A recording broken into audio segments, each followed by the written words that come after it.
सर्वांना नमस्कार. आजपासून आपण एक छोटे छोटे जे काही टी-ई-टीच्या संदर्भानं शैक्षणिक मानसशास्त्र हा घटक अत्यंत महत्त्वाचा आहे. शैक्षणिक बालमानसशास्त्र आणि त्यातले काही जे काही मी मानसशास्त्र वाचलं त्यातले काही नोट्स मी जे लिहिले त्याच्यावर एक आपण बनवतो आहे की जेणेकरून तुम्हाला रिव्हिजन करायला सोपं जाईल. एक सायकी म्हणजे आत्मा आणि लॉगस म्हणजे शास्त्र. ग्रीक तत्त्वज्ञ होते अरिस्टॉटल. त्यांनी डी ॲनिमा नावाचा ग्रंथ लिहिला आणि त्यांनी त्यामध्ये आत्मा या शब्दाचा उल्लेख केलेला आपल्याला आढळतो. तर ग्रीक तत्त्वज्ञ अरिस्टॉटल यांच्या डी ॲनिमा या ग्रंथामध्ये आत्मा हा असा उल्लेख केलेला तिथे आपल्याला आढळतो सायकोलॉजीच्या संदर्भानं. आता मॅकडुगल जो होता, मॅकडुगल नावाचा शास्त्रज्ञ होता आणि त्यांनाच म्हटलं की मानवी वर्तन नियंत्रण करणारी आणि वर्तनाचे स्मृतीस्थान असलेली एक शक्ती ते म्हणजे मन. मानवी वर्तनाचे नियंत्रण करणारी आणि वर्तनाचे स्मृतीस्थान असलेली एक शक्ती म्हणजे मन असं म्हटलं मॅकडुगल यांनी. तर मॅकडुगल म्हणजे मन, यम. नंतर तो विल्यम उंट यांनी जर्मनी येथे लिप्झिग एक विद्यापीठामध्ये मानसशास्त्राची फर्स्ट प्रयोगशाळा काढलेली होती. विल्यम उंट यांनी जर्मनी येथे लिप्झिग विद्यापीठामध्ये मानसशास्त्राची पहिली प्रयोगशाळा काढलेली दिसते. अबोधावस्थेचाही अभ्यास आवश्यक. मानसशास्त्राच्या बाबतीत काय म्हटलेले, अबोधावस्थेचाही अभ्यास आवश्यक असं सिग्मंड फ्राईड यांनी म्हटलं. अबोधावस्थेचाही अभ्यास आवश्यक आहे असं फ्राईड यांनी म्हटलं. मानसशास्त्र हे वर्तनाचं शास्त्र आहे असं वॉटसन यांनी म्हटलं. मानसशास्त्र हे वर्तनाचं शास्त्र आहे वॉटसन यांनी म्हटलं. विशिष्ट वातावरणाच्या संबंधात व्यक्तीचा ज्या क्रिया घडतात त्या क्रियांचे शास्त्र म्हणजे मानसशास्त्र असं आर.एस. वुडवर्थ यांनी म्हटलं. विशिष्ट वातावरणाच्या संबंधात व्यक्तीच्या ज्या काही क्रिया घडतात त्या क्रियांचे शास्त्र म्हणजे मानसशास्त्र असं आर.एस. वुडवर्थ यांनी म्हटलं. अध्यापक व शिक्षक व विद्यार्थी ही सामाजिक प्रक्रिया आहे आणि जे 4 घटक आहे, अध्यापन, शिक्षक आणि विद्यार्थी ही एक सामाजिक प्रक्रिया आहे, सर्व एकत्र येऊन घडते. ते 4 घटक आहे. एक आहे बालक, दुसरा आहे शिक्षक, तिसरा आहे पाठ्यांश आणि चौथा आहे पद्धती. बघा, ज्या कृतीमुळे नव्या परिस्थितीला प्रतिसाद देण्याचे आयोजन आपण करू शकतो ती कृती म्हणजे अध्ययन असं गॅरेट यांनी म्हटलं आहे.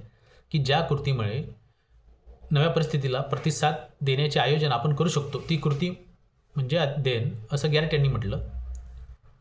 आपल्या वर्तनातील कमी अधिक प्रमाणातील कायमस्वरूपी बदल अध्ययन प्रक्रियेने होतात असं नॉर्मन यलमन यांनी म्हटलेलं आहे. काय म्हटलं नॉर्मन यलमन काय म्हणतात की आपल्या वर्तनातील कमी अधिक प्रमाणातील कायमस्वरूपी बदल हे अध्ययन प्रक्रियेने होतात, नॉर्मन यलमन यांनी म्हटलेलं आहे.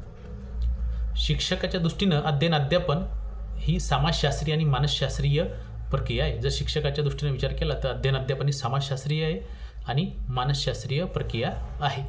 कारण त्याला समाजाशी संबंध येतो आणि मानसशास्त्र म्हणजे विद्यार्थ्यांच्या संदर्भानं शैक्षणिक बालमानसशास्त्राचा सुद्धा संबंध येताना आपल्याला दिसतो. बघा, अध्ययन प्रक्रिया जर आपण विचार केला तर अध्ययन प्रक्रियेचं ध्येय, उद्दिष्ट असते. अध्ययन प्रक्रियेला प्रेरणा असते, दुसरा महत्त्वाचा मुद्दा. अध्ययन प्रक्रिया शोधन असते, तिसरा मुद्दा. सुसंवाद व समायोजन होते, त्यामध्ये सुसंवाद आणि समायोजन असते. आणि 5वं प्रतिक्रियांची हालचालींची पुनर्रचना त्यामध्ये घडून येते अध्ययन प्रक्रियेमध्ये. आता त्रिमित्री अध्ययन म्हणजे काय, तर त्रिमित्री अध्ययन म्हणजे अध्ययन ज्ञानात्मक असतं, भावात्मक आणि कृत्यात्मक म्हणजे कृतीयुक्त घडते. ज्ञानात्मक घडते, भावात्मक आणि कृत्यात्मक, त्रिमित्री अध्ययन याला म्हणतात. बघा, ज्ञानग्रहण जर विचार केला तर आपण 83% ज्ञान आपल्या डोळ्यांनी ग्रहण करतो, 11% आपल्या कानाने होते, 3.5% नाकाने होते आणि 1.5% हे आपल्या त्वचेने ज्ञानग्रहण होत असते. आता बघा, मेंदूची जे काही आपला मेंदू आहे त्या मेंदूची जी डावी जी बाजू आहे, लेफ्ट साईड, ती आपली शब्द व संख्या यांचं कार्य अधिक विश्लेषणात्मक तर्क, अनुमान, योग्य अयोग्य विचार यावर काम करते. मेंदूची जर डावी बाजूचा विचार केला तर ती शब्द व संख्या कार्य अधिक विश्लेषणात्मक तर्क, अनुमान, योग्य अयोग्य विचार यावरती काम करते. तर उजवी बाजू जी आहे आपल्या मेंदूची ती संश्लेषणात्मक, अंतर्ज्ञान, अंतर्दृष्टी, नवनिर्मिती, अवकाश ज्ञान, भावना, कल्पना, प्राधान्य यावर काम करताना आपल्याला दिसते उजवी बाजू.